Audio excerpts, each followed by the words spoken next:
بچه در درس قبلی اوپن کردن اکتیویتی را کار کردیم که با یک بتن مشخصا کدام اکتیویتی را باز کنیم. حالا ما چیز میکنم، کلوز میکنم. حالا اپلیکیشن را یک دفعه تست میکنیم که رادیو بتن ما کار میکنه یا نه. که بتن رادیو بتن اکتیویتی را باید اوپن کنم. حالا رن شد رادیو بتن، ولی این باز میشه. حالا میایم داخل XML رادیو بتن، این اکتیویتی را فعلا کار نداریم تا بیخی کلوز میکنم. اینجا اولین کار که میخوایم بکنم ایره وضعیت نوعیت از ایره میکنم، کانورت میکنم به لینیر لیاوت و همچنان میگیرم کانورت اورینتیشن تو ورتیکال. اینجا اولین چیزی که میخوایم بگیرم بچه در بخش پلت باتن که رادیو گروپ باید بگیریم. داخل رادیو گروپ اضافه میکنیم رادیو باتن ها را.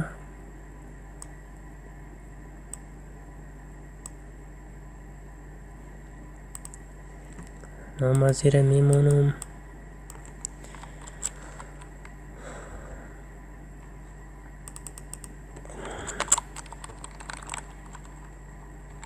سافتویر انجینیر، نام از زیر هم میمونم.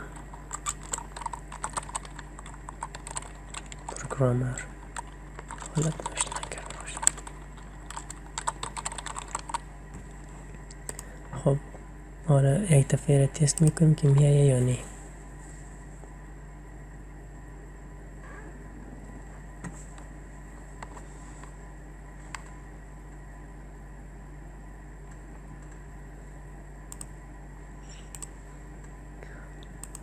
بله آمد.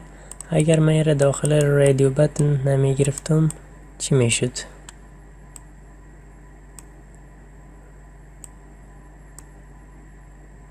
ببینید که چی میشه.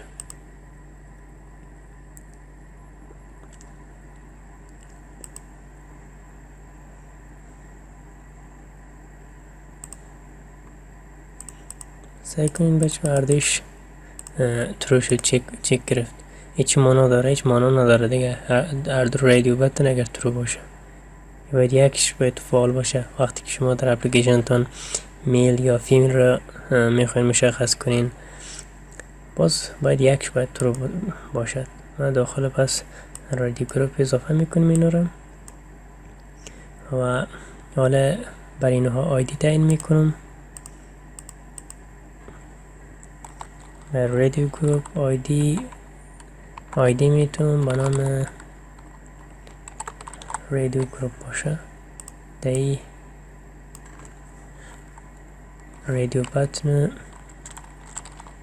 سافتویر انجینیر یا SE میمونم. دی هم پرو میمونم، پروگرامر. بله حالا میایم داخل چی میایم؟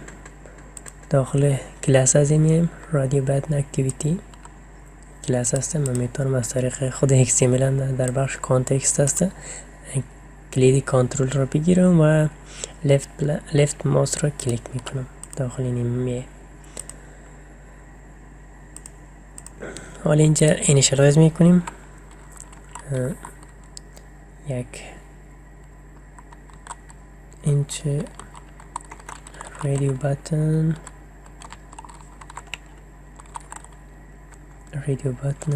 SE دیگهشم رادیو بتن پرو و دیگه رادیو گروپ بود. رادیو گروپ میمونم نموشه. حرف کوچک هست متوجه باشین. اینا رو اینیشالایز میکنم. رادیو بتن پرو فایند ویو